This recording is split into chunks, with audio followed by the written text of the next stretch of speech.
Breakfast ഒന്നും കഴിക്കാത്ത കുട്ടികൾക്ക് വളരെ എളുപ്പത്തിൽ തയ്യാറാക്കി കൊടുക്കാൻ പറ്റുന്ന ഒരു പാൻ കേക്കിൻ്റെ റെസിപ്പി ആയിട്ടാണ് കേട്ടോ ഇന്ന് വന്നിരിക്കുന്നത്. അപ്പോൾ ഇത് നമ്മൾ മൈദയൊന്നും ചേർക്കാതെ വളരെ ഹെൽത്തി ആയിട്ട് ഗോതമ്പ് മാവ് വെച്ചിട്ടാണ് തയ്യാറാക്കി എടുക്കുന്നത്. വളരെ ടേസ്റ്റിയുമാണ്, കുട്ടികൾക്ക് നല്ല ഇഷ്ടമാവുമേ. അപ്പോൾ നമുക്കൊന്ന് തയ്യാറാക്കിയാലോ. അതിന് വേണ്ടിയിട്ട് നമ്മളുടെ മിക്സിയുടെ ജാർ എടുത്തിട്ടുണ്ട്. അതിലേക്ക് ഒരു പഴം അരിഞ്ഞത് ഇട്ട് കൊടുത്തിട്ടുണ്ട്. ഇനി നമുക്കിതിലേക്ക് ഒരു മുട്ടയാണ് വേണ്ടിയത്, അതും കൂടി ഒഴിച്ചു കൊടുക്കുക. ഇനി നമുക്കിതിലേക്ക് മധുരത്തിന് ആവശ്യമായിട്ടുള്ള പഞ്ചസാര ചേർത്ത് കൊടുക്കുക. ഞാനിവിടെ ഒരു 3 ടേബിൾ സ്പൂൺ പഞ്ചസാര ചേർത്ത് കൊടുക്കുന്നുണ്ട് കേട്ടോ.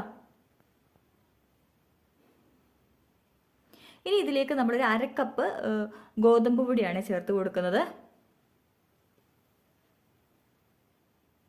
ഇനി ഇത് മൂന്നും കൂടി ഇത്രയും ഇൻഗ്രീഡിയൻസ് എല്ലാം കൂടി നമ്മൾ മിക്സിയുടെ ജാറിലൊന്ന് അരച്ച് നല്ല ഫൈനായിട്ടൊന്ന് അരച്ചെടുക്കണം കേട്ടോ. ഇനി ഇതൊരു ബൗളിലേക്ക് മാറ്റാം. എന്നിട്ട് നമ്മൾ ഇതിലേക്ക് 1/2 കപ്പ് പാലും കൂടി ചേർത്ത് കൊടുക്കുന്നുണ്ടേ.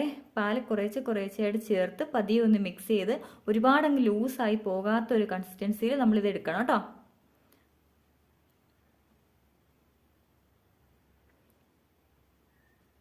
അങ്ങനെ നമ്മൾ പാലൊക്കെ ഒഴിച്ച് എല്ലാം ഒന്ന് മിക്സ് ചെയ്തെടുത്തിട്ടുണ്ടേ.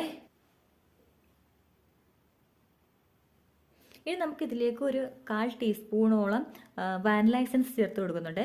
ഇനി ഒരു പിഞ്ച് ഉപ്പും അതുപോലെ തന്നെ 1/2 ടീസ്പൂൺ ബേക്കിംഗ് പൗഡറും കൂടി ചേർത്ത് ഒന്ന് മിക്സ് ചെയ്യാമേ.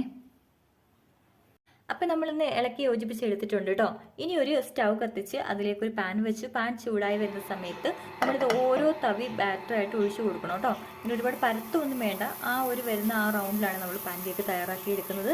ഇനി ഇതിൻ്റെ ബബിൾസ് ഒക്കെ വരുന്ന സമയത്ത് ഒന്ന് മറിച്ചിട്ട് കൊടുത്ത് ഒന്ന് വേവിച്ചെടുത്ത് കഴിഞ്ഞാൽ നമ്മുടെ ടേസ്റ്റി ആയിട്ടുള്ള വളരെ ഹെൽത്തി ആയിട്ടുള്ള പാൻ കേക്ക് ഇവിടെ റെഡി ആയിട്ടുണ്ട്. ഇനി ഇതിന് മുകളിൽ നമ്മൾ കുറച്ച് ഹാനിയും കൂടി ആഡ് ചെയ്ത് കൊടുക്കുന്നുണ്ട്. അപ്പോൾ കുട്ടികൾക്കൊക്കെ തീർച്ചയായിട്ടും ഇഷ്ടപ്പെടും. മറ്റൊരു വീഡിയോ കാണാം. അതുവരേക്കും ബൈ.